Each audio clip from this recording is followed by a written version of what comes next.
అగ్రరాజ్యం అమెరికాలో మకర సంక్రాంతి సంబరాలు ఘనంగా జరిగాయి. న్యూజెర్సీలోని శ్రీ శివవిష్ణు దేవాలయంలో ఈ సంబరాలను అయ్యప్ప భక్తులు, తెలుగువారు, భారతీయులు ఘనంగా జరిపారు.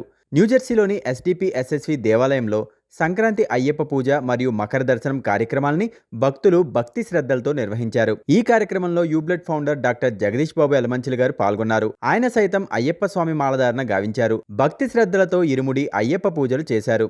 ఈ కార్యక్రమాన్ని జై స్వరాజ్య టీవీ మరియు JSW TV global director doctor Shivakumar Anand గారు తన కెమెరాలో బంధించారు. భారత్లోనే కాదు, అమెరికాలోనూ మన సంస్కృతి సంప్రదాయాలు ఇనుమడిస్తున్నాయి. దేశంలో అయ్యప్ప స్వాములు ఈ శీతాకాలంలో కఠిన ఉపవాస దీక్షలు చేపడతారు. ఇక్కడే కాదు, అమెరికాలోనూ మన భారతీయులు ఈ సంస్కృతిని కొనసాగిస్తున్నారు. అయ్యప్ప స్వామిని భక్తితో కొలుస్తున్నారు.